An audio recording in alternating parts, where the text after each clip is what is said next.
You know how many times he's told me, like, well, he's actually said it on stream too. But like, say we were on Dave's stream, and after Dave, does his closing thing, we're in there talking, right? How many times he's told me? He goes, "Yeah, I just call you old because it's funny." He goes, "Believe me, if I didn't like you, I wouldn't call you old." I was like, "Aww." I was like, "Oh, I love Bowblax. I love him. I must protect him." No, he's a really, really, really good dude. He's a good dude. He's a sweetheart. I can't imagine like people legit being pissed off with him. Like how can you? He's such a genuine guy. Like how can you be that? I don't know. He really is. Tipster and Keppels are just dumb. Man. Yeah. Tipster's dumb. Tipster's really dumb. Because you know what? If Tipster was right in a situation, Bowblax would stick up for him. Yeah. And not care what anybody else said. And Tipster lost a good one. He really did. Yeah.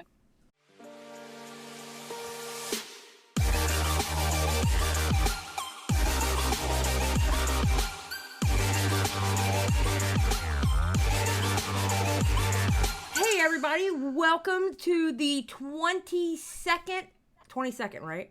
You know I was it's okay, thank you. 22? It's 22, yes, 22. Okay, welcome everybody to the 22nd episode of the broadcast. And today with me, I have two of the lovely ladies that I get to work with on this show. I have Miss Bunny with me. Hello. And I have Miss Eva with me. Hi. And then, of course, you got the old, the old bitch, me. Rynnie is not with us because, she's got some IRL things going on. And, of course, Mystic's not with us because we have her in the dungeon locked up. So, we're drinking milk and passing out. Yes, yes. We're making her drink gallons and gallons of milk. Yep. Yes. So, some of it's expired. All right. So, how are you ladies doing? We are so close to 1,000.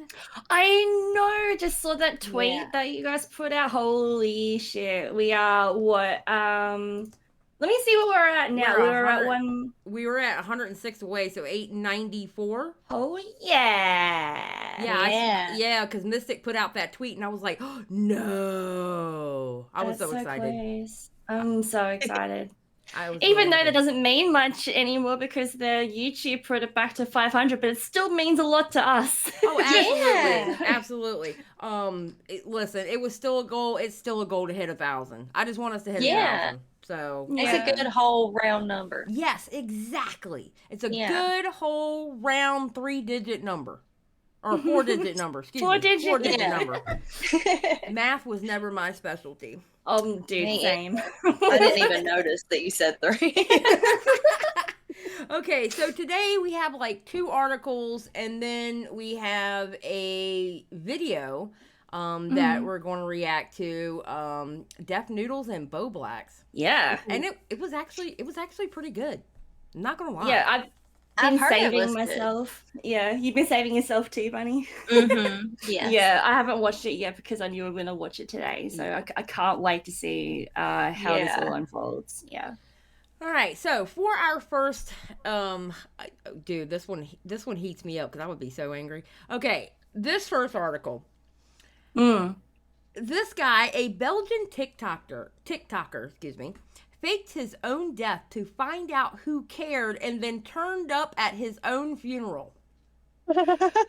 This dude, oh my effing God. I'll let you read through the article first because I've got a few things to say. I was so mad when I watched the video as well as reading this article. I'm like, who do you think you are doing that bullshit to people, messing people's emotions? Like, are you serious, dude? Yeah, that's horrible for the people. Yeah, it's horrible for the people around him. But like from the sidelines, that's hilarious. Okay, look, the title is I felt unappreciated. TikToker fakes his own death to find out who cares about him. He wouldn't be faking it after I was done. No, just ask him or nothing. That's if you too easy. That's right. If he wasn't dead, I would have killed him. David Baerton, 45, and his wife and children decided to prank friends and family members to find out what they really thought of him. To spread the news of Mr. Baerton's death, one of his children took to social media and wrote a tribute to her father. She wrote, "Rest in peace, Daddy. I will never stop thinking about you.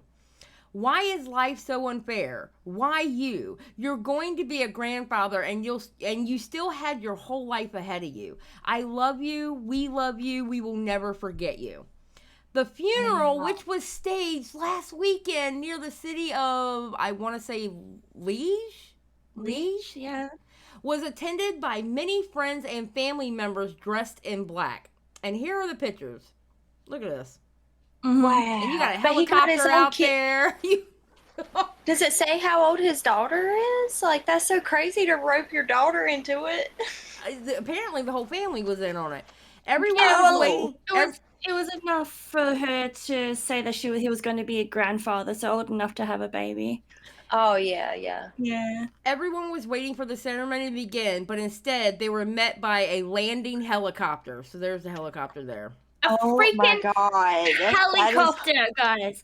That's hilarious. Okay, so I'll read the rest and then we'll look at the video, okay? Yeah. In the video posted on TikTok by a funeral attendee, Mr. Baerton stepped out of the helicopter alongside a camera crew and was then greeted by the mourners. Some of Mr. Baerton's family and friends are seen running up to him in the footage amid emotional exchanges, while others remain confused and perplexed in the car park. According to the Times, the TikToker said he faked his death to see how his wider family would react and said he felt underappreciated by them. He added, "What I see in my family often hurts me. I never get invited to anything. Nobody sees me. We all grew apart. I felt unappreciated. That's why I wanted to give them a life lesson and show them that you shouldn't wait until someone is dead to meet up with them." Mr. Baerton, also known as Ragnar LaFaux,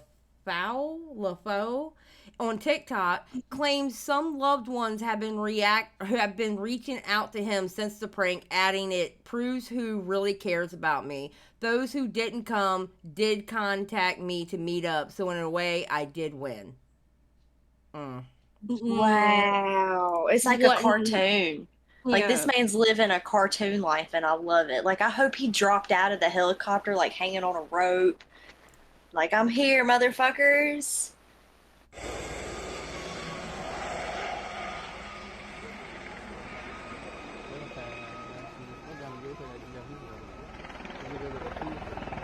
This is just ridiculous.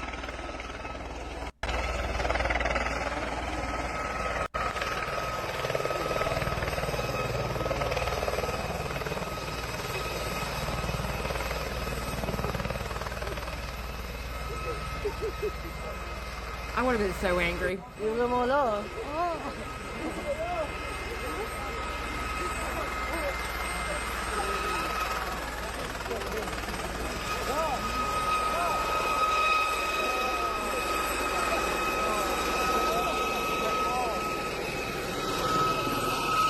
Look at the freaking camera guy.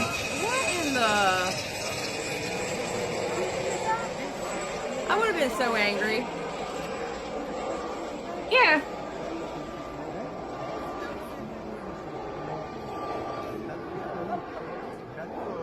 Wait, is there any more? Hold on. Yeah, they're just following. Yeah, look at that. Wow. He comes up closer in a second and a lot more people give him a hug, but...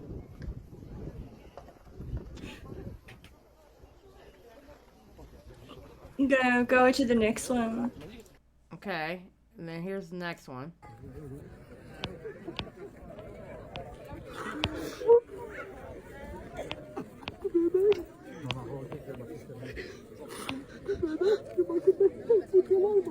That's so sad.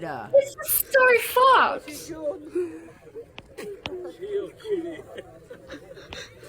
Who's going, gotcha.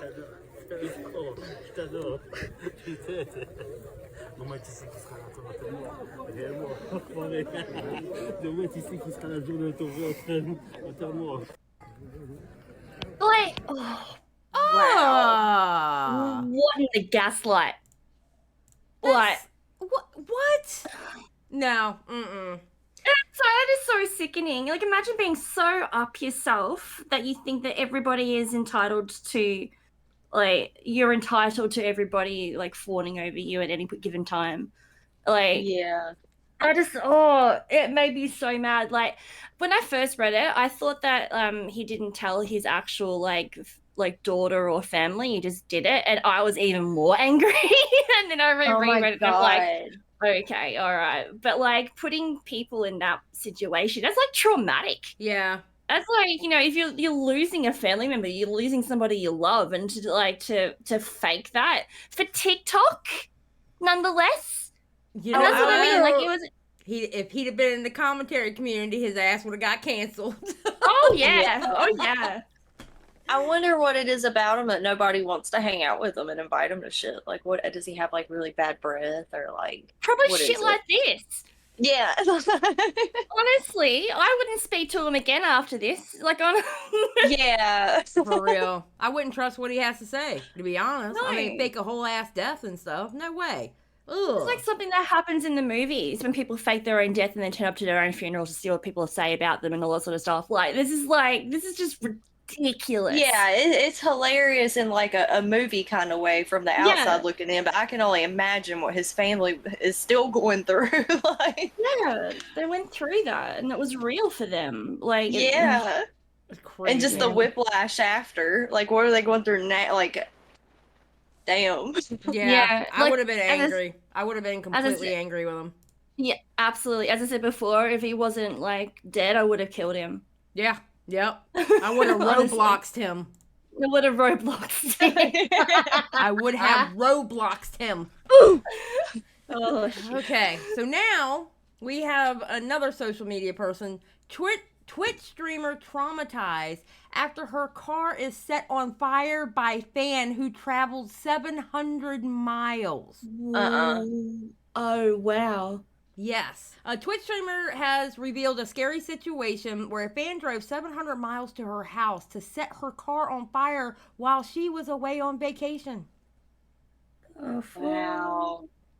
Over the past few years, streamers and content creators have increasingly had scary interactions with viewers and obsessed fans. When it comes to attending conventions, both Amaranth and Pokimane have used security guards, with the former needing them because stalkers followed her. Some streamers, including Amaranth, have also had issues with fans coming to their homes and hometowns as well. Those who have uncovered streamers' addresses have, in some cases, broken into the homes, though when it happened to XQC, he was at a different location. Yeah. In the case of Just Foxy, the Twitch streamer who was out of town when a viewer made a 700-mile trip to her home, but it was still incredibly alarming because the fan set fire to her car. That's insane. It's crazy. The Twitch streamer reveals crazed fans set her car on fire. The streamer, who has been on a brief hiatus from streaming regularly, revealed that while she was on vacation recently, a man came to her house in the early hours of the morning, seemingly looking for her. My mom called me and woke me up, she explained. She was crying and I knew something really bad had happened. She said, "Someone caught your car on fire. I'm sorry, I have to go. The police are here." As she sat away from home, Just Foxy had to turn to her security camera to see what was happening. After checking the footage, she witnessed the damage that had been done to her vehicle and how casual the man was all about it. And this is the video of it. Right. How do I start this?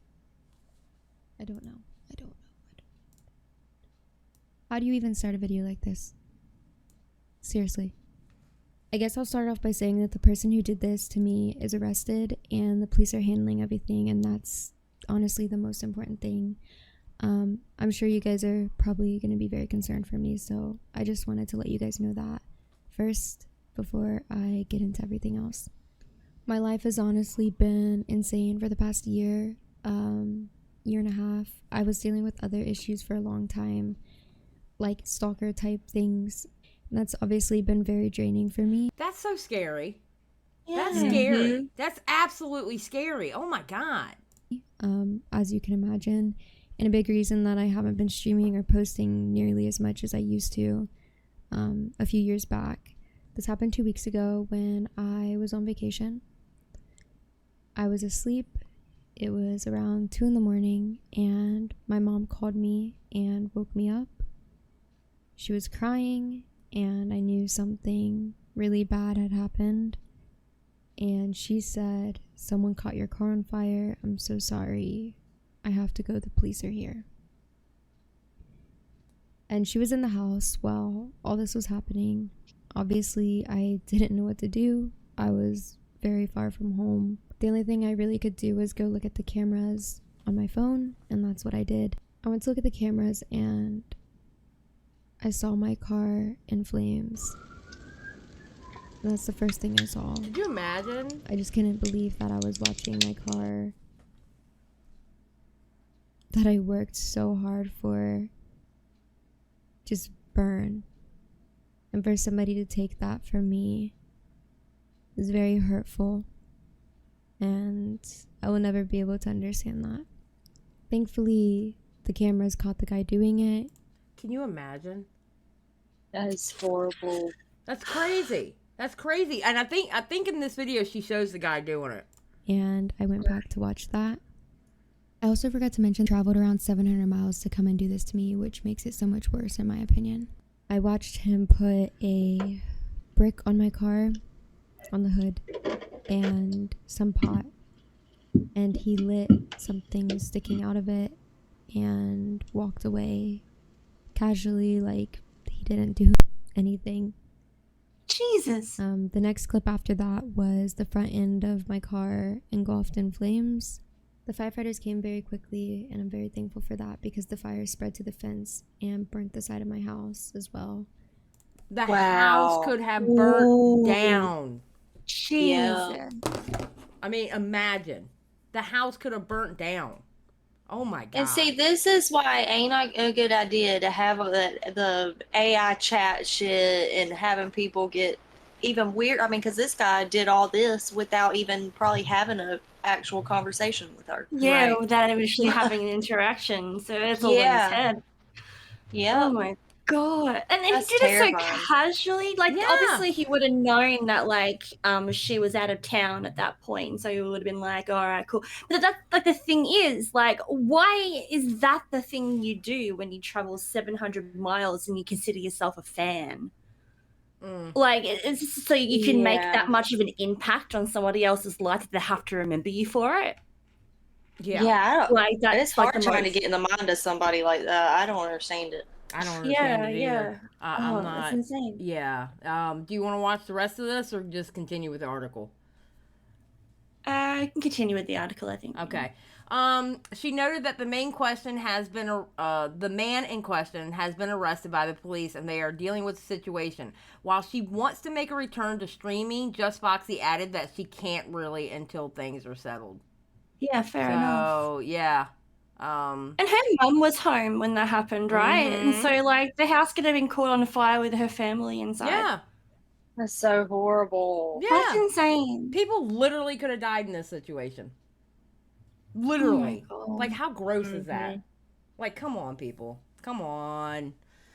That's psychotic. Yes. Watch it turn out that this man has like a family. He's got a wife and kids. Wouldn't that be ridiculous? Yeah. I mean, That'd be, he yeah. obviously had money to travel 700 miles.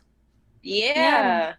And whatever instrument that he used to blow up the car, he obviously like had tried it out before and knew what he was doing, because that was literally like, it was so Yeah, he came with a game plan. Yeah. Yeah, he planned it all out. Yeah, Like, it's crazy. This is some crazy shit that streamers have to deal with. And it's just it's so sad every time you hear it, man. yeah, I feel so sorry for her and her family. That's just insane. I'm just glad nobody got hurt. Yeah. Oh man. Yeah, it could have ended horribly. All right, so the Rynnie Stomps. God bless it.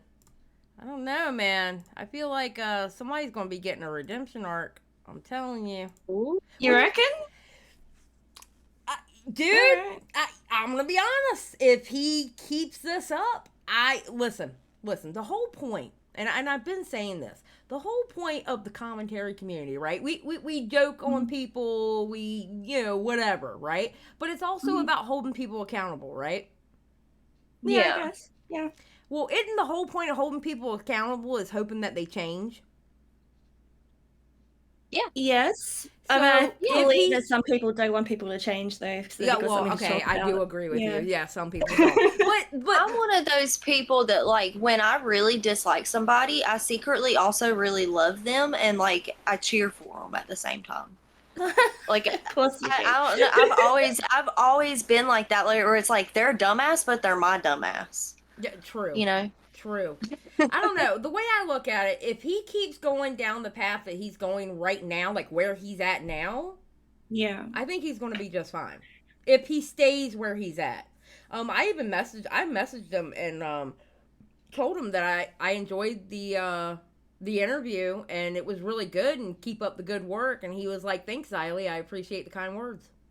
Oh, you actually got a message back. That's pretty cool. Yeah.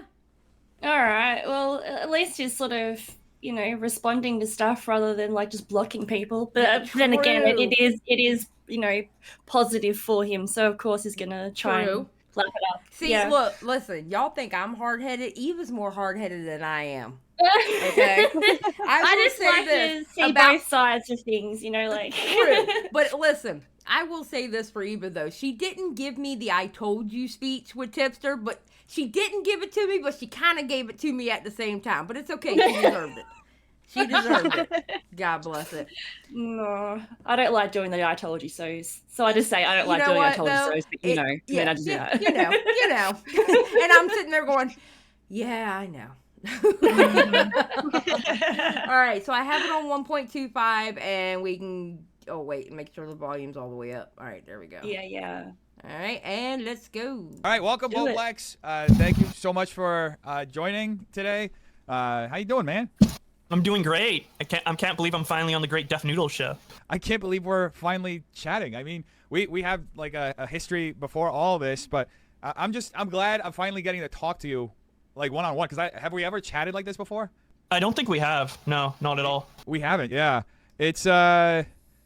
I mean, I think you have like this this fascinating history on the internet, and you also have this this channel, which is it's like essentially a historical archive of everything that happens as far as social interactions on the internet. And that is true, because if you can't find a tweet and Bowblax did a video on it, Bowblax has a tweet. That is very true.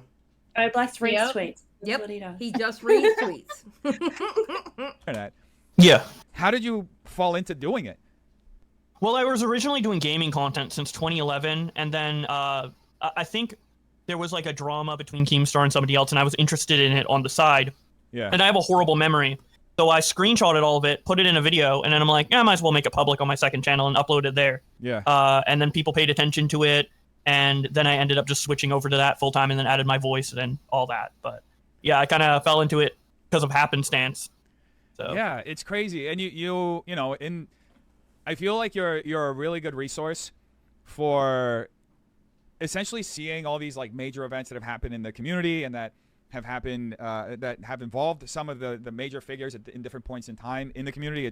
It's funny that there isn't like there isn't really any sort of coverage around this niche, even though a lot of the creators you talk about are like massive, right? You talk about like you mentioned Keemstar, H3, Pokimane, like people who have millions of followers get millions of impressions, but did we notice that he said Keemstar's name without venom in his mouth? Oh, yeah. You did. I didn't even notice. That's why I was He just nonchalantly said Keemstar. He didn't say it with venom. He didn't make a side comment. He just said Keemstar. Right. Oh. Yeah, good job. Okay. I love a growing king. I love it. It's crazy that it's left to the YouTube community to cover a lot of our own figures, right? Yeah, Twitter kind of falls to the wayside. It's always been kind of like a platform pretty much separate from YouTube and all the other bigger platforms. Not so much recently, because I think Twitter's gotten a lot bigger, but definitely before it was like this kind of area where people like talk behind the scenes, kind of semi-publicly, semi-privately, and it was just ripe for content. I mean, you know, people are like having these discussions and no one really sees it outside of the people who bother to go on Twitter that day. So might as well, you know, show it off and yeah, kind of add a more of a community feel to the YouTubers you watch on YouTube without necessarily having to have a Twitter to do it. Yeah, and why do you think it's so like community driven, this aspect of, you know, YouTube life? You know, people want to interact, especially when you're a YouTuber. You're inside all day making content. People, you know, crave socialization, interaction. So people make online friends, and then there's drama around it, especially when people want to create drama to like make money off of it or videos off of it. So it just creates this crazy, fun community thing. Speaking of creating drama, we need to create a drama with Now Recording. I think we need another war. I think that's going to push us over 1,000. No, why not? Eva, you're always trying to stop me from having wars. It's just because you're always like, let's fly a banner, and then you're like, against Now Recording. I'm like, why? Let's do it. I'm with you, Xylie. Okay, wait a minute. So who else can we go after? Who else can we go after?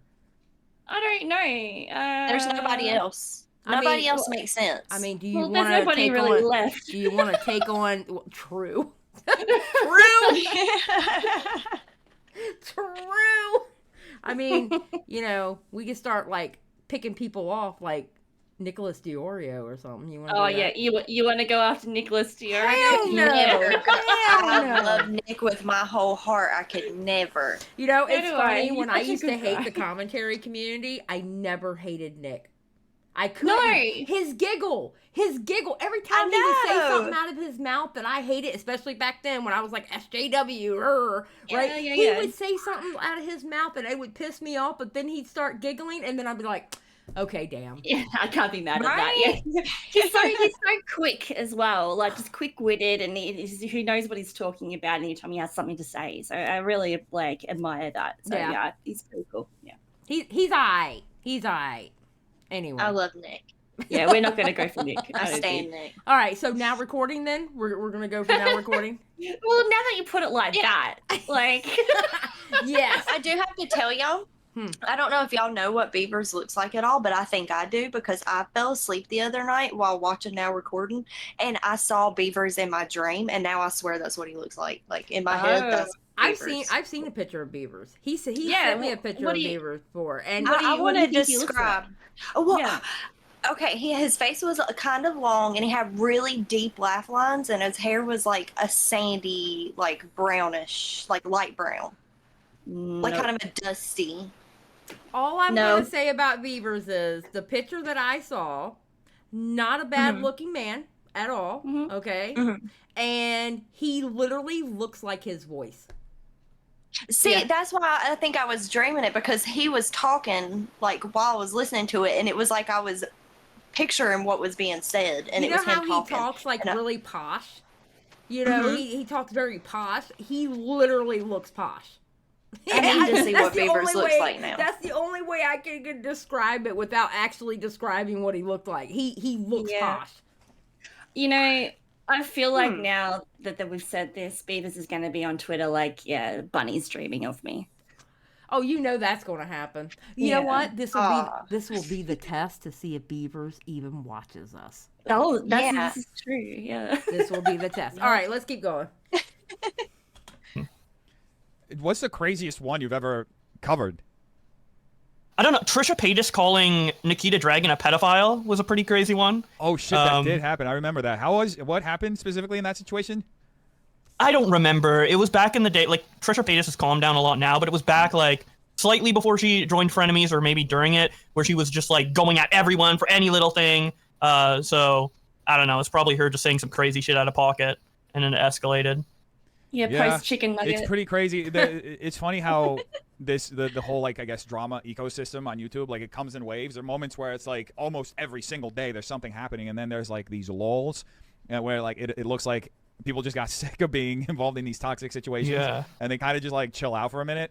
What do you do in those lulls? Do you like just explore other forms of commentary? I've seen you post other forms of videos. I know you have like a big interest in Sonic, but like, what do you usually do when there's like a lull? Yeah, I usually do those experimental videos, or just focus on other things that I could try, because Twitterverses became big because it was experimental. So a lot of my other experimental stuff like fail, quote unquote, but I just have fun doing it, and yeah, but the lulls are still a bit tough. Sometimes I try. There's always technically drama going on, so sometimes I try to find like something really niche that would be funny. But generally, I guess I just don't upload as much during those times. Yeah, and you're a big Sonic fan too, right? Sure, yeah. Oh, he loves Sonic. Yeah. Where does it come? See his Like, face I'm, and like, right? It's like, oh, dude, all right, yeah, you get it, we get it. You like Sonic, all right. I'm a big Sonic fan too, but where did it start for you? So like when I was younger, my parents bought a GameCube, and the first game they bought for it was Sonic Adventure 2. So I kind of fell in love with it from childhood. And yeah, I just really like the fast-paced gameplay. Basically, I'm not as addicted to Sonic as I let on. It's kind of like played up a little bit, but you know, I do enjoy it. It's one of my favorite things. So. Yeah, I grew up playing Sonic. I'm a little older than you. I grew up playing it on the Genesis. Sonic and Tails. Was pretty addicted to it. I have it on my phone now. I have the old school Sonic, and I have Sonic 1, I have Sonic 2, and I have Sonic Dash. I'm like, yeah. Nice. Yeah. They did a good job porting over those games. And I also grew up with those games through the Mega Collection on GameCube, which had all of the classic Sonic games on it and some other obscure ones like Sonic 3D Blast and stuff like that. So I do also have nostalgia for those games, and they're great. So much fun. What did you think about the Sonic movie? I thought it was fun. I thought it was pretty well done considering how, you know, Sega usually fucks up with Sonic, especially during the time that the first movie came out. You know, I don't think it's the best movie in the world. It's very much like a kid's movie, run-of-the-mill type shit. But I think they did a really good job. I like them. Yeah, I thought it was funny when they released that first Sonic, and they got so much backlash for it. That was so funny. And then they actually had to change it, which I think was for the best. But that fucked up. What? Because of the eyes of Sonic. Remember how he looked when they first released the first shots of it? They literally got bullied into changing him. Yeah, I know, and for the better. This is when bullying works, guys. Yes, exactly, exactly.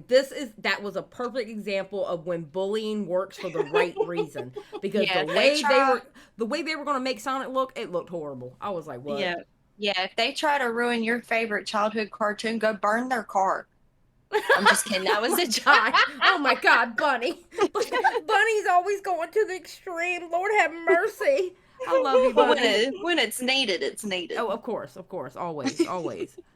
Sonic was so funny looking in hindsight. Like if the movie released with that, it would be kind of bad and people would hate it. But like in hindsight, now that it wasn't used, like I kind of like that design just because of how bad it is, you know? Yeah, and what was it? Wasn't there like another movie that they ended up using the old design and they had it like the washed up Sonic or I don't remember how they named them, like the fucked up Sonic or something? I think it was like Ugly Sonic, and it was like in the Chip and Dale movie.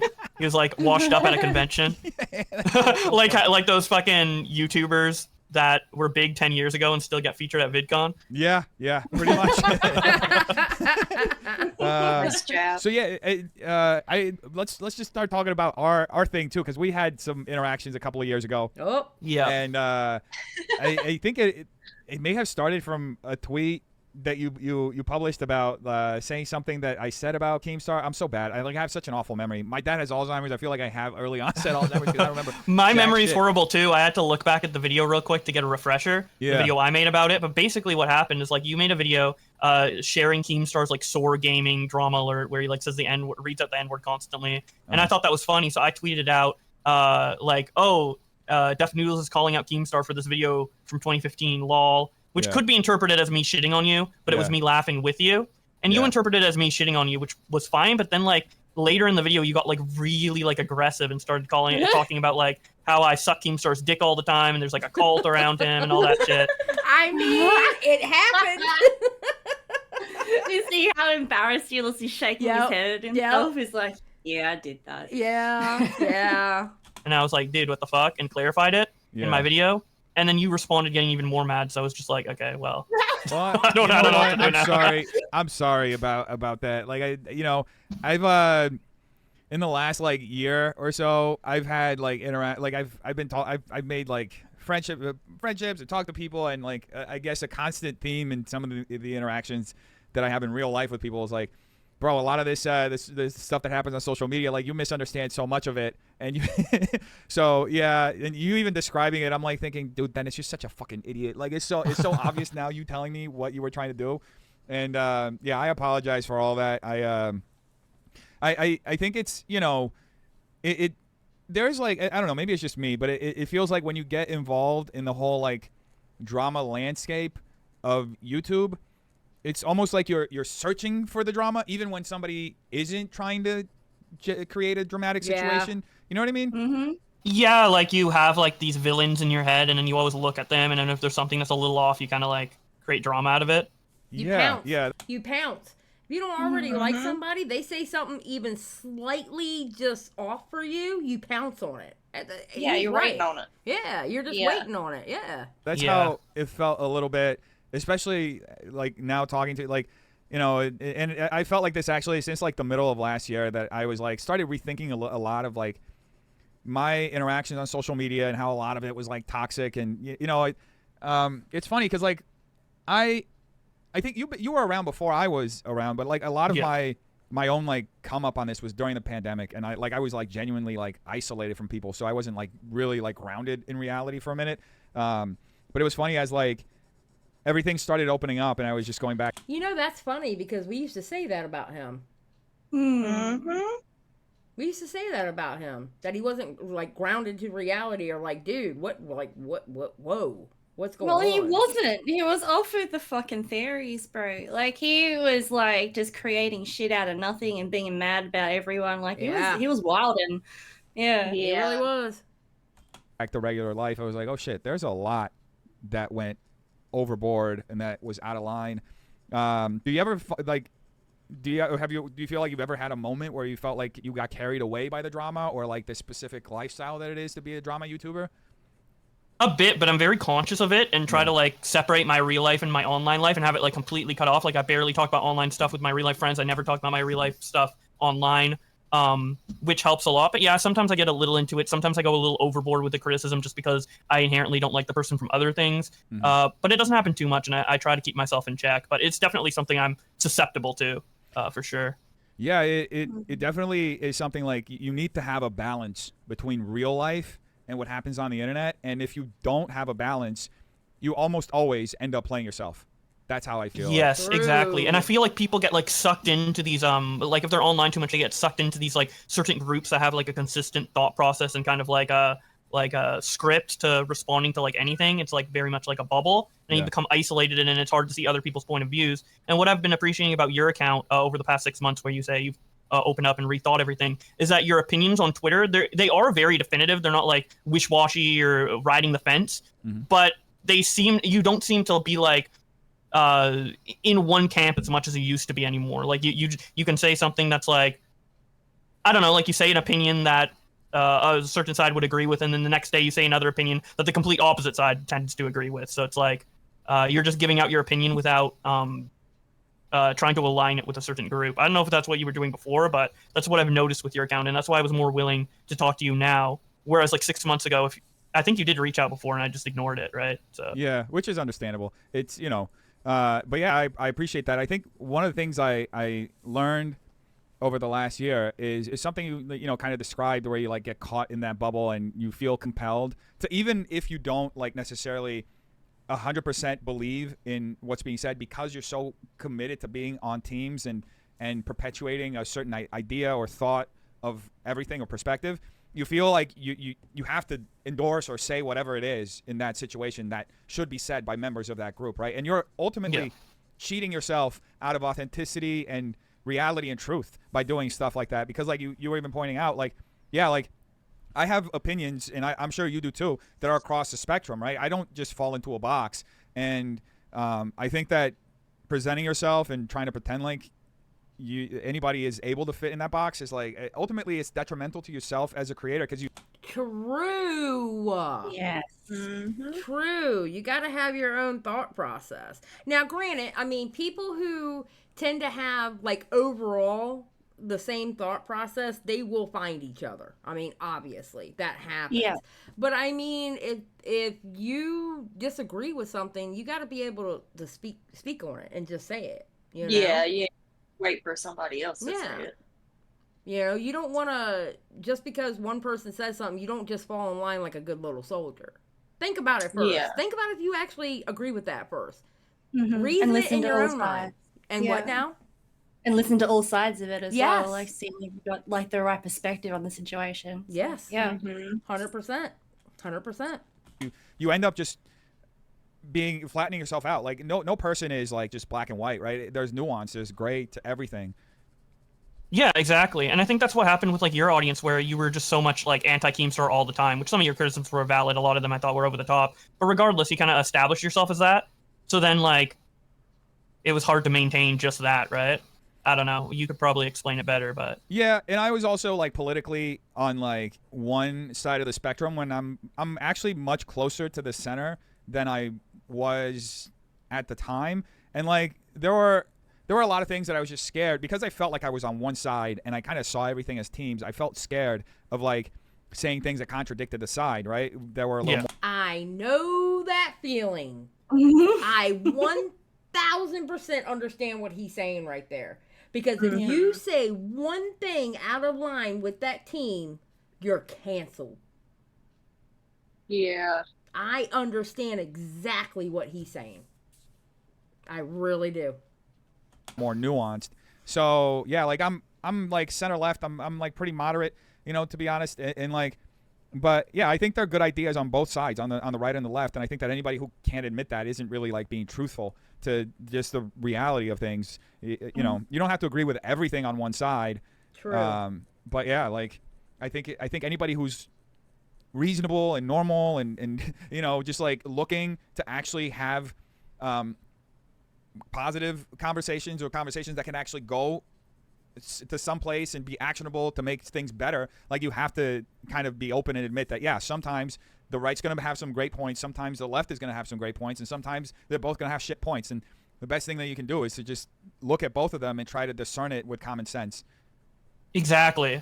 That's so insightful. I agree with pretty much everything you just said there. Why So why is he actually having good points?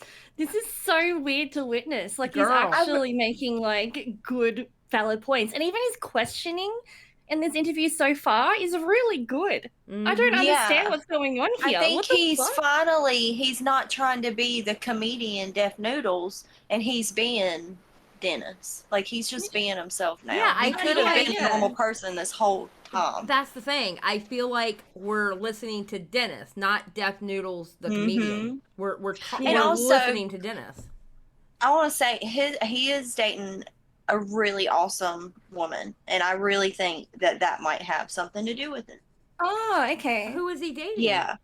He's dating a porn star, Alexa Ames, who is best friends with my favorite porn star in the whole entire world, Missy Martinez. And the connection, like Missy Martinez, I put her like top notch, just person in general. So for his girlfriend to be best friends with her, she's got to be super. Well, I mean, I know she's awesome, but I mean, personality wise and stuff, she's got to be rubbing off on him.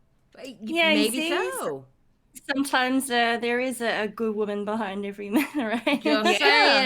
Just saying. Yeah. Don't tell those incels that, though. No, Sorry, I accidentally turned it into the other way. I forgot this was an interview. Yeah, sorry. It's all good. We can chat. we can keep it informal. How have you navigated this whole like dynamic? I just try to look at every situation pretty objectively based on what's happening. And then maybe take a little bit into account their past and just kind of give my own opinion. Luckily, due to the format of my channel, I don't always have to give my own opinion. I can just share the story and opt out of giving my opinion. But generally, I just try to look at everything and kind of decide based on what it looks like. Like, for example, when it comes to Keemstar versus Ethan, I'm probably more on Keemstar side overall. But like, if there's like was a situation where Ethan made a joke about bombing the NRA, and I have always said, I think that joke's okay. I think it's kind of funny. And everybody on like my side, quote unquote, what people see as my side and my like peers and stuff, they completely disagree and thinks that it was very harmful for him to make that joke. But I think it was funny. And then there's also times where like I'll make fun of Keemstar or whatever. So it just is on a, issue to issue basis is kind of how I discern it. I don't know. It's just my true opinion. I just try to be as authentic as possible, I guess. Yeah, I think that's a good way to take it, like an issue to issue situation, because then you can actually like discern where you're at. Because if you just go, like, if you already have an opinion before anything even happens, that already means you're playing the teams, right? So yeah. And I've seen you respond a few different times to people because you brought up about putting opinions, and like you mentioned, you sometimes will put opinions in your Twitterverses. Usually you keep it towards the end.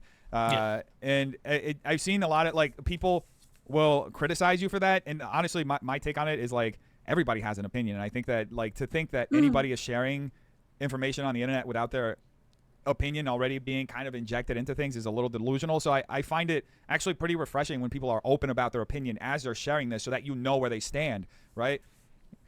Exactly. So, yeah. And I think it's kind of funny that people point that out as like a negative, like, oh, you're being biased or giving an opinion or whatever, because those same people would probably watch another creator who gives their opinion in a more like subtle way, like mixed in with the facts, and think they're just giving the facts and not their opinion. The fact that I separate it and they can differentiate my opinion from the facts shows that I'm doing a good job, because then, you know, you're not influenced by my opinion. You already formed your opinion because you saw the facts first, and then you just share in listening with me. Yeah, he's not trying to sway people. Yeah, and it makes he always says in my opinion as well, and then he always makes sure that it's like this is his own personal view on the thing. Right. Yeah. On my opinion, right? Yeah. I want to kind of shift gears a little bit. So I haven't been following what's been happening the last couple days on Twitter with you. Are you open to talking about that or explaining? Yeah, yeah, sure, I could. I mean, it's pretty fresh. It's kind of ongoing, but I can explain it, I guess, a bit. Like, what questions do you have about it? So it's you, Keffals, and Tipster, right? Or am Yes. So what happened, like, between all of you? So I was on a stream on my second channel, which is generally a small stream, like 20 viewers to 50 viewers. They go members only after, and I kind of goof around on there. And I was swapping through my Twitter accounts, and one of my Twitter accounts popped up, which is the one I use to follow blocked accounts. And it's a joke account. I double purposed it. I've had it for like 10 years, and I double purposed it as a joke account just because I was like bored one day. It was like years ago. So the Twitter account's called Throbbing Horsecock, right? Oh God, Throbbing Horsecock has made it to Death Noodles. Oh my God, so many people are gonna watch this and say, "Look up Throbbing Horsecock." I wonder if that's why he changed the name or took it down or something, because it's no longer available and like you can't see it anymore. So yeah, I think it said it was suspended. Yeah, it got suspended, I believe. Oh, jeez. Of course it did. Yeah, I think after H3 talked about it, it got suspended. Oh, it got mass That's what I think. flagged or something. Probably. Yeah. Why'd you choose that name? Because the account. Well, first, the account. I'm sorry. I wanted to be funny and like pretend I was just like this completely horny guy who would say he'd fuck anyone. So like during like the Pro Jared drama, I have it tweet out like Pro Jared's hot. I wish he still had his Tumblr up for nudes and shit like that. And I think one of the tweets I made, which I never even believed at the time, was like in 2019. I said like trans women aren't real women, but I'll still fuck the shit out of them. Oh my God. On this account. And these aren't beliefs that I actually hold, obviously. It's just absurdity. You've heard me before. You know my sense of humor is literally like absurdist, right? So Keffals shares that, and she's like, well, I guess he's really transphobic, and like said I was transphobic because of the account where I say trans women aren't real women, but I'd fuck the shit out of them from 2019. And then she blocked me too. So I'm like, okay, how do I respond to this? I could like call out Keffals in a legit way on my main Twitter, blah, blah, blah. My account got leaked. It doesn't really have that many followers. Like 200 people followed it off the leak or whatever. And it's playing a character this whole time. So I'm going to play into the character more and quote tweet her calling me out since she didn't block me on the Horsecock account and say, because Tipster was defending her or something. And I'm like, back off of her, Tipster. Get ready for like, I have a 9-incher and I'm ready to go, or like some crazy shit like that. Yeah. So Tipster got mad at me and said I was like sexually harassing her. And then we had a discussion about it that went pretty amicably. And Aiko was not happy with that discussion. Oh, yeah? Yeah, she went over it. Oh. It was actually, I don't know if she changed the thumbnail, but it was supposed to be like a Repzilla stream, but she ended up going over that. Oh, she was not happy. Ooh. She was not happy. You should watch it, Eva. It was pretty good. It was pretty good. Okay. She was like, "Oh, I'm sorry." Well, she didn't like before Keffals came on, all right, when it was just Tipster and Bowblax. She didn't, and you know, I feel so bad because I didn't catch it, and maybe it's because I was with Leon, so I was kind of distracted too at the same time. I don't know. Right. Yeah. But he has said, I don't know.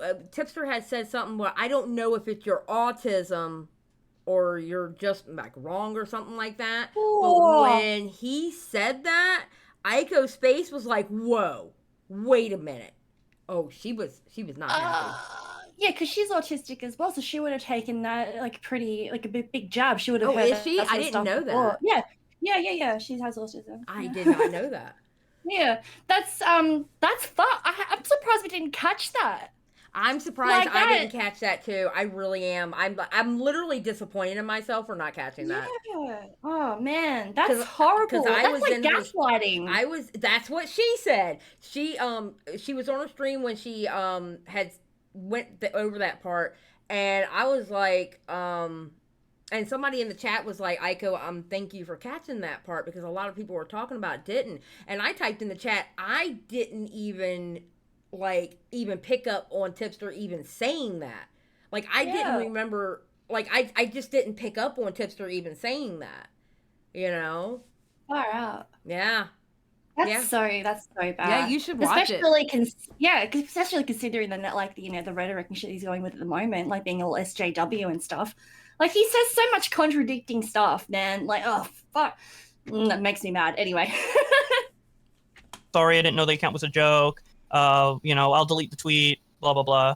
Then Augie did a reaction stream to it, goofing on Keffels and Tipster the next day. Keffels came in hot and heavy, and you know how Augie argues versus me. It's like, Augie's pretty intense. I've talked to him. I talked to him. I'm sure you've seen it a couple years ago. He goes for the jugular. So yeah, he goes in. Yeah, hard. for sure. Yeah. So he's doing that with Keffels and Tipster, and then Keffels for some reason called me a sexual harasser again, even though we solved it. And I was like, what the fuck? So I went on the stream later, and I'm just like, it kind of sucks that she said that. I don't know what's going on.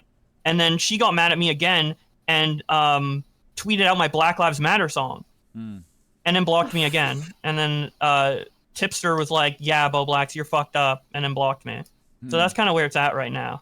Tipster doesn't want to be my friend because Keffels doesn't like me, I guess. So do you ever get there's usually so much that's going on in like these situations, and so much back and forth and accusations and then blocking and then making up as friends and talking things out, and then it goes back to like intense drama like situation. Does that like stress you out? Like, how do you emotionally like deal with these situations? It does stress me out. How I deal with it is that like if I'm feeling like anxious or crazy about a situation, I'll literally just like log off and deal with it the next day. Gotcha. Because like in the past, like years ago, I would make like Spurgy like freak out tweets or whatever, and it just didn't end well, So, but yeah, usually when someone goes that nuclear on me, like how Tipster's being, which is really, really weird right now, I'll just like cut them off. Like, I can't believe he blocked Bobby. I can't believe he blocked Bowblax. I was like, damn. I thought Bowblax would have been the last one. Yep. It's a shame. Boy, that was. Who else does he have? No, actually, yeah, Bowblax was the last one, wasn't he? Yeah. Permanently. Like I have like a very, very long tolerance, but at a certain point I'm just like, okay, I'm just gonna like leave this alone and not really like engage with you. Like I have people who actually like I like hanging out with and talking to talk to, right?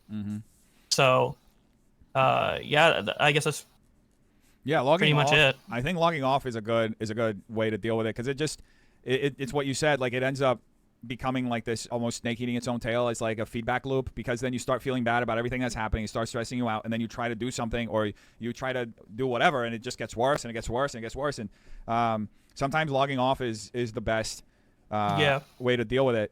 And how does it feel like, because a lot of the people in the drama community are also very good friends, off, like you guys do meetups, right? Like you guys meet up like I think once or twice a year for VidCon. And how do like all these online interactions that sometimes can go like super negative, where you guys cut each other off, but then eventually make up, like how does that affect your in-person friendships, or like just your like friendships in general? Well, I don't think there's ever been a time where I've had like a big beef and then like we make up and we're friends again. It's kind of just like a big beef and then like I'm done. Gotcha. Right? There might be like little arguments, and I think that's just the nature of our friend group, which I like, by the way. It's like that when we disagree with each other, we can kind of go at it for like a little bit, like a day or like just the conversation or whatever, and then we're like, okay, and we kind of like we're like open to having different opinions. We're not like all in like a hug box, I guess is what they call it. Yeah. But for the in real life interactions, like honestly, I get along with everybody. Like it's crazy. Like the first time I went to, He's so damn easygoing. You know how many times he's told me, like, well, he's actually said it on stream too. But like, say we were on Dave's stream, and after Dave, does his closing thing, we're in there talking, right? How many times he's told me? He goes, "Yeah, I just call you old because it's funny." He goes, "Believe me, if I didn't like you, I wouldn't call you old." I was like, "Aww." I was like, "Oh, I love Bowblax. I love him.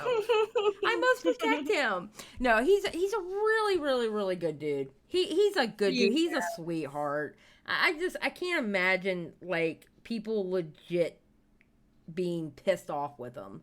Like how can you? He's such a genuine guy. Like how can you be that?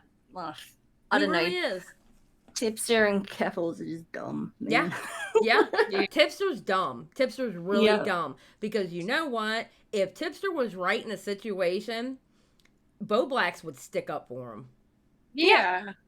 And not care what anybody else said. And Tipster lost a good one. He really did. Yeah.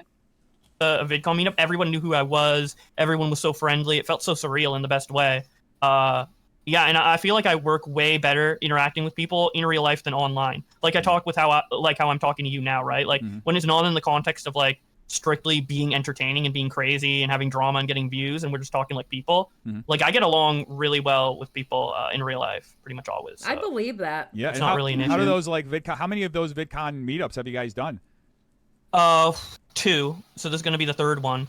So far, I've never met anyone who dislikes me or I've had like really big beef with. Like, so for let's say I met Ethan Klein in real life or Pokimane or Miskiff or something like that. I have no idea how that would go because I've never been in that scenario. I'd imagine it'd be awkward to an extent. But I don't know. Have you ever been in a scenario like that where you like meet someone you shit talked in real life or something like that? Actually, yeah. Well, yeah, that one don't count, but oh my god. Oh god, we're evil. We're evil. No, I was gonna, you know that post that's going around at the moment, and like without googling it, name one historic battle, and I was literally gonna post the one defnoodles and Salvo, but I was like, nah. I mean, true though, but unfortunately, one of those subjects is like, ugh. You know? So this happened, I guess, like end of last year. I've made a few videos like making fun of Bradley Martin and the Nelk Boys. Like last year, I ran into him in like a pizza store, and like I just like lightly trolled him on the way out. But yeah, it was funny. He seemed confused. He did mention it on a podcast episode he went to afterwards.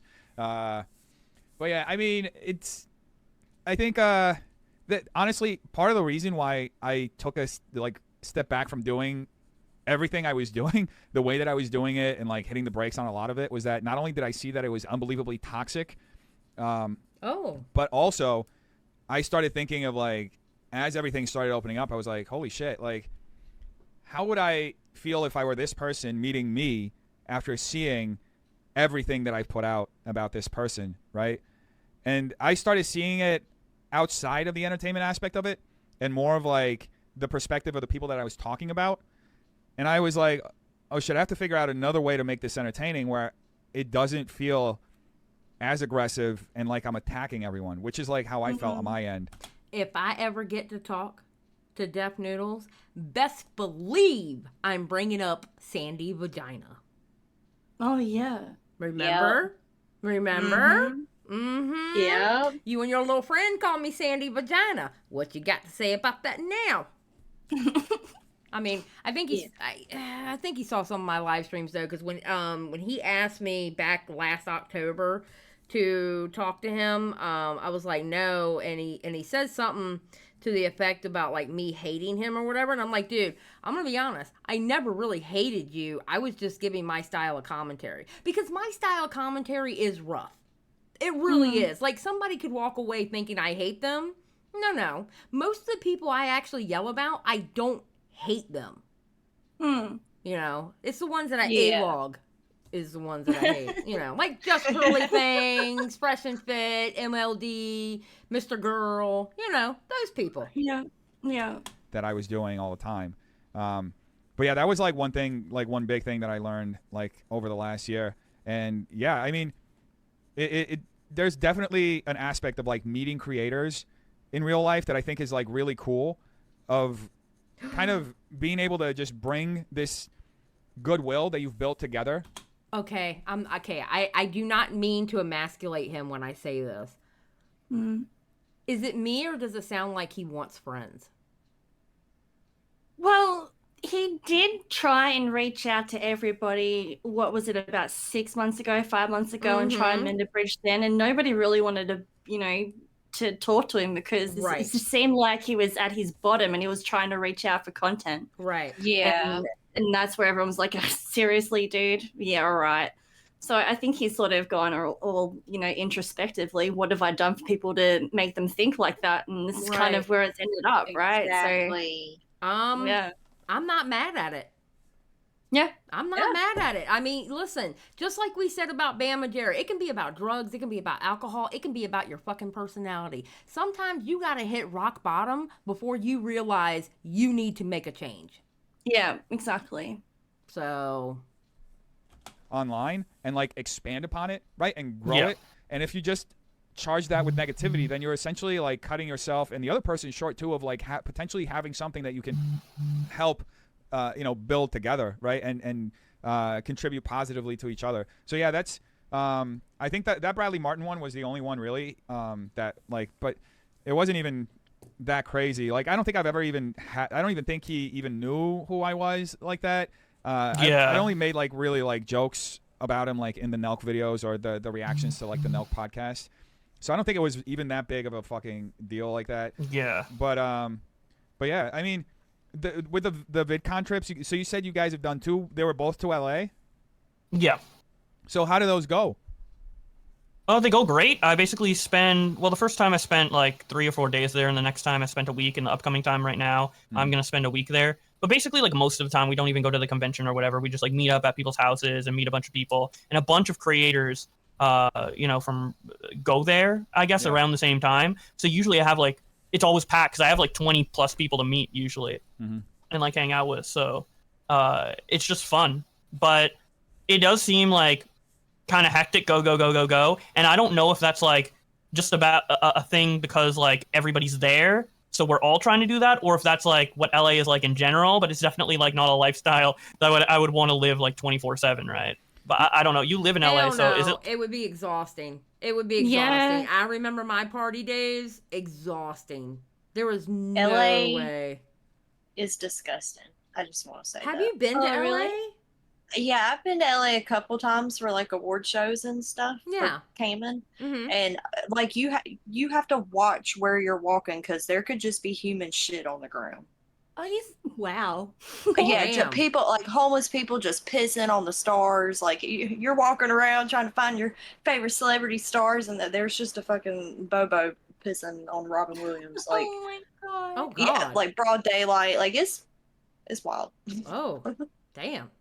Like that all the time, or I mean, I'm pretty used to it, and honestly, it feels a little less high stakes than New York. New York is like fucking crazy. New York is like LA on cocaine. Yes, and LA New is York mostly never. It's like, when they say New York never sleeps, that's legit. New York never sleeps.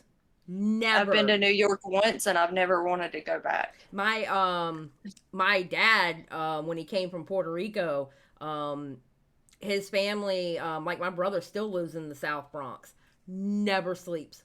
That city never, like there is no quiet time. Yeah. There's no way. I couldn't do it. As older now, like in my 20s, I would have loved it. Yeah. But now, I just want to get away from people. Okay? That's why we're going in the middle of nowhere, Michigan, hopefully. Just saying. Yeah. So, yeah. No, thank you. like everybody heard that. I'm not. I know there were like jokes about me like last year, like, oh, you don't coke. I don't even drink. But it's like, it's nonstop all the time, always doing business or doing something to get ahead. And it ends up, a lot of the relationships in LA, and it's kind of frustrating, end up being transactional. You know what I mean? It's hard to, it's hard to like build actual relationships with people and like know who to trust when, because a lot of people like move and come to LA with like the goal of making it in the entertainment business, right? So, yeah, it's just, it's a weird town to be in. New York is even faster paced. I feel like living in New York for like 10 years before moving here like prepared me for LA, because LA has the same qualities as New York, but it's like a smaller town, and it moves, I would say, like at about 80% of the speed that New York moves at. You know? Yeah, so Yeah. he was already used to the fast pace. So when by the time he got to LA, it wasn't nothing to him, and which that actually makes sense. That actually makes sense, because I'm telling you, New York, when they say that's the city that never sleeps, they are not lying. Yeah. And you'll get hit by a car in New York. Oh, I remember my dad. I was with my dad. I think I was like 12, maybe like 13, and he's driving a little like Ford. Oh God, it was one of the little Ford hatchbacks, right? And a bus cut us off, and I thought my dad, because he's used to driving in New York, I thought he was going to get out of the car and fight the bus driver. My dad. I saw a ton of fights in New York. Oh my God! I thought he was going to fight the damn bus driver. I'm like, Daddy, stop! I don't want to die in the middle of in the middle of New York City. What's going on? Oh my God! It was funny. It was funny. Yeah. It's definitely, I mean, I love it here. I don't know if I could live anywhere else. I don't think I could go back to New York, even though I love New York, because it's so fucking cold in New York, and the weather here is so good. Yeah, I live in the Vancouver area in BC, so I kind of like it here because it's like I'm 2 hours away from Vancouver, so if I want like the LA, Canada, I can go there, even though it's not as like crazy as LA. And then I just kind of like chill here. I don't like I for the weeks I'm in LA though, I do like the fast lifestyle, but I definitely can see how like relationships could become so transactional because people are like so friendly and eager to meet people in the content creator space, and then you know if you both live in LA, there's kind of like, ooh, well, if we got to know each other here, can we get to know each other somewhere else, and then like collab or be on a stream together or what have you. So yeah, it kind of gave me a perspective for like YouTubers who kind of live in LA and Austin, Texas, and New York, like kind of why they act the way they do, especially the younger ones who are kind of launched into this millionaire lifestyle or mindset, like before they even have a chance to fully grow up, like in their early 20s or like teenage years. So it kind of gave me like some perspective on that, which is why, I mean, I'm still annoyed by the behavior that causes. Like with Miskiff, I really dislike him and some things Ethan Klein has done and iDubbbz and shit like that. But I understand it ultimately. Like I do understand it to an extent. And like, how is it being like I've been to Canada a couple times. I went to Toronto twice, and I've been to Winnipeg. I've never been to Vancouver. Always wanted to go, but like how's your life in Canada?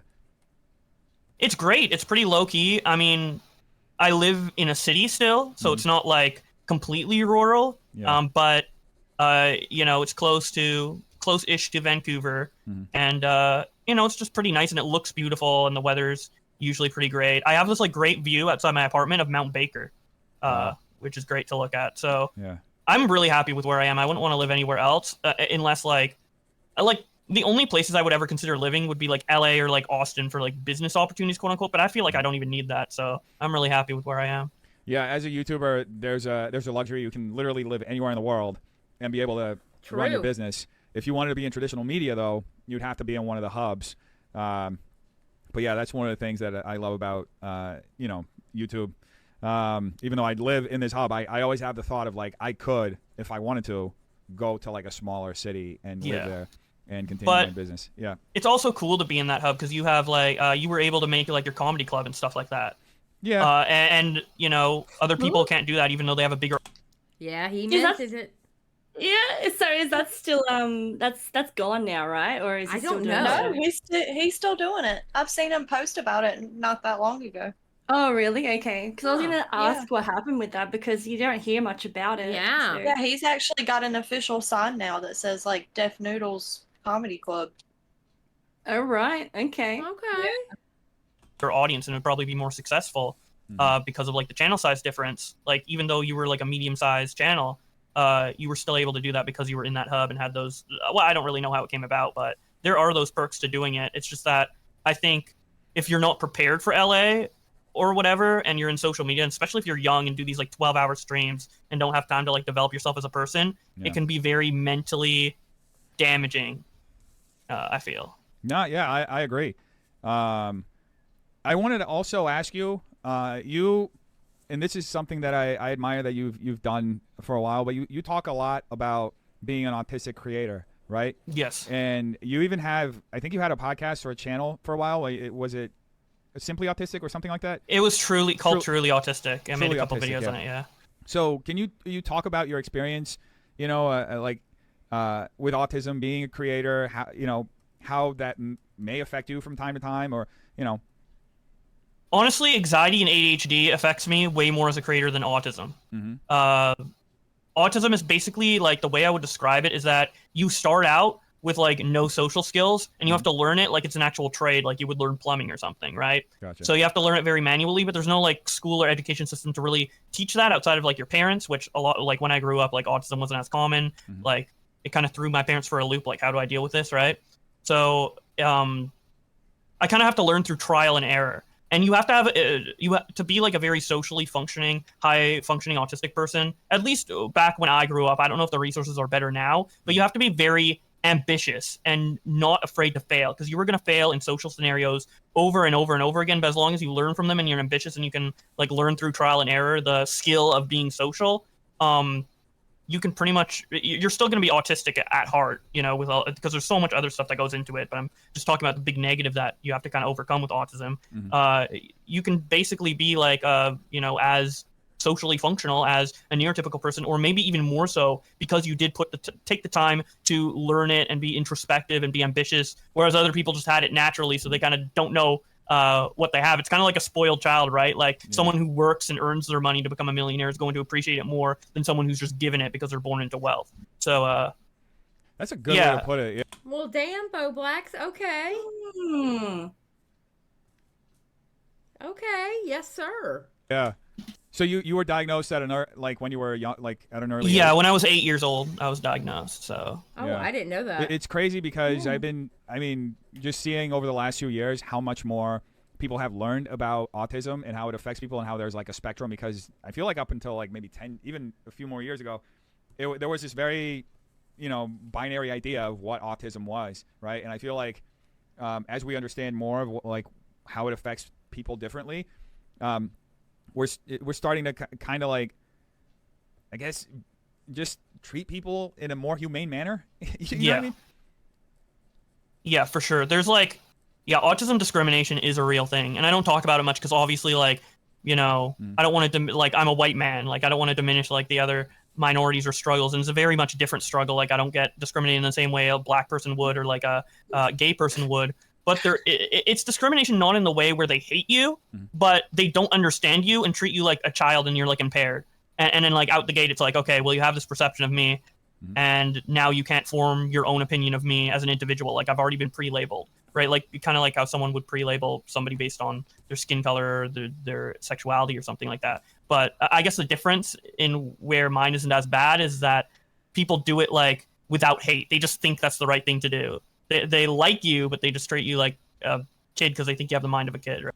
I don't treat him like a kid. I cuss his little ass out like I do everybody else. I cuss his little ass out. I call him a little shit just like I do everybody else. Yeah, I bet. And he giggles when I do it too. When I call him a little shit, he knows he got to me. Right.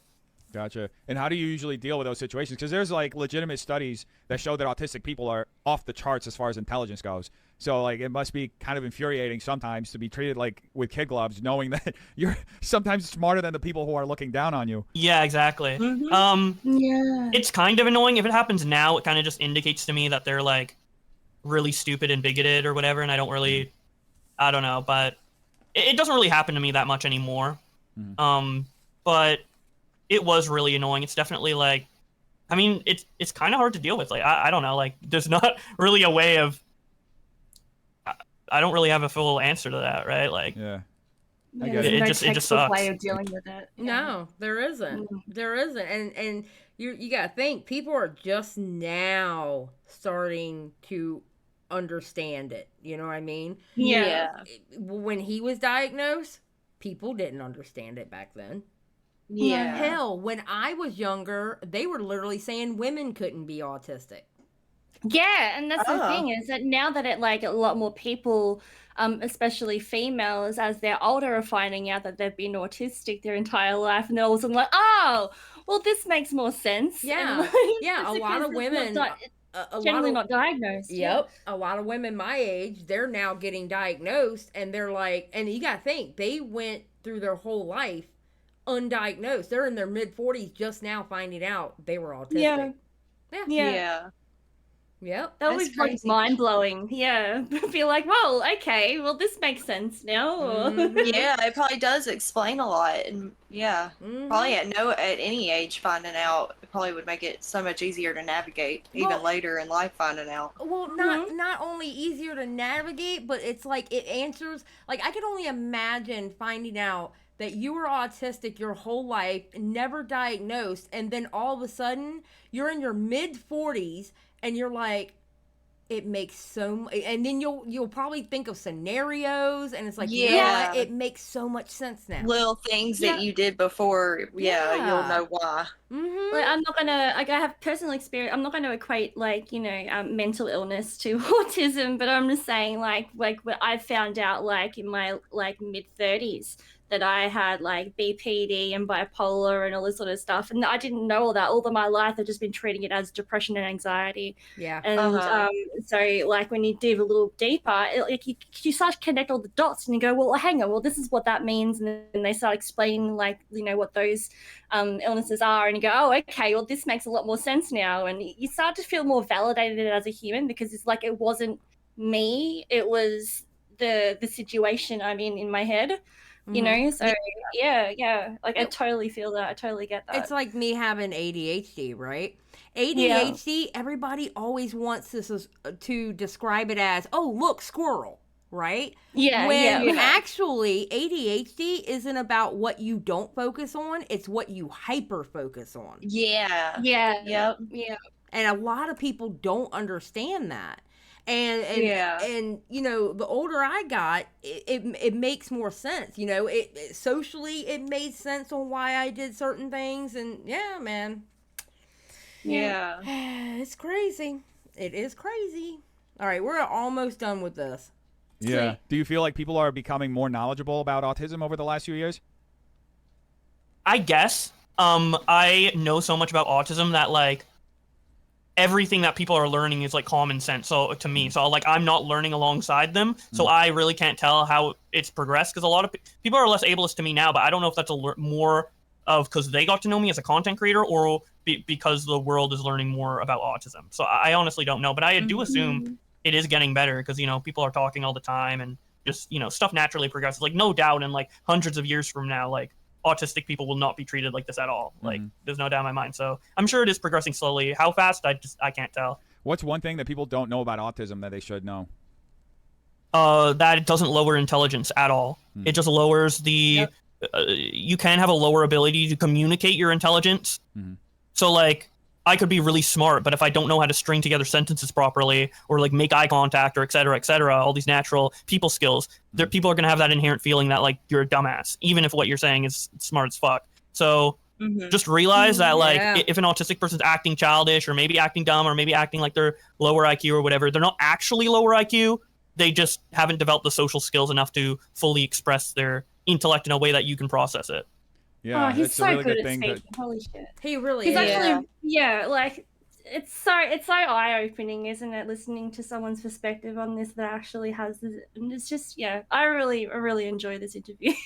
Yeah, I told y'all were gonna like this interview. To point out, because there is an aspect of autism of, like, I worked with this woman a few years ago. Both of her kids had autism. One of them was nonverbal, right? The kid was a genius on the piano, could play it like better than anybody, but he was like 12 years old and still had a hard time like communicating and expressing himself. So yeah, it's like you just nailed it. Like, it's actually quite the opposite. Like I said, like, people are quite the opposite of what people expect, right? People who are often autistic, they're like geniuses in one specific thing because they hyper focus on it, right? Yeah. So yeah, where can people find you, Bowblax? Yeah, you can find me on YouTube. You can just type in Bowblax and you'll find me. On Twitter, I'm also Bowblax. And I also have a second YouTube channel where I sometimes stream and leak my alt account called Throbbing Horsecock. So that should be linked to my other channels on my main channel as well. So you can find look it there. out for that. Look out for Throbbing Horsecock. You got any videos you got planned coming out? Not at the moment. I was actually going to make a video on the Nick Merckx thing, but I was going back and forth on it because it's so politically heated, and I sometimes go into politics on my channel very lightly because I care about like human rights and pro-trans and pro-LGBT and all that. But I don't really want to get like super deep into politics. I'm not really a political channel, so I think I'm skipping that one. And right now I don't have any plans for videos. But I don't know. If I have a plan for a video, I usually make it within like 3 days at max, usually within a day. So I'll think of something and something will be uploaded. All right. Well, thank you so much for taking the time to talk to me, Bowblax. I'm so happy we finally got to chat and got to work our situation, and also I got to learn a little bit more about you. And I would love to do this again if you ever have time. Always open to chat. Yeah, for sure. This was great. The deeper you look into the illusion. Oh my God! Jump scare! Jump scare! So, what'd y'all think about that? That was great. Yeah, that was really eye-opening. It was very well communicated on both ends. Mm-hmm. Yeah. They really had a good back and forth. There was no awkwardness in it, and it was really genuine. I felt it was like really like they actually got to know each other as humans rather than internet personalities. Yeah. So, yeah, I really enjoyed it. You were right, Xylie. There you go. I was right. Xylie's always right. Well, not always, as y'all can see in the current situation, but I'm mostly right. Mostly right. But no, it was a really good video. I enjoyed defnoodles in the video. I definitely enjoyed Bowblax in the video. I just thought the whole thing was done really well. Yeah, Bowblax made it great, and defnoodles surprisingly didn't make it annoying. So it was great. Yeah, I was expecting him to be like really, really like, insufferable, to be honest. I was expecting him trying to be like over the top funny. Yeah. But I like this version of him so much more. Yes, absolutely, 1000%. 1000%.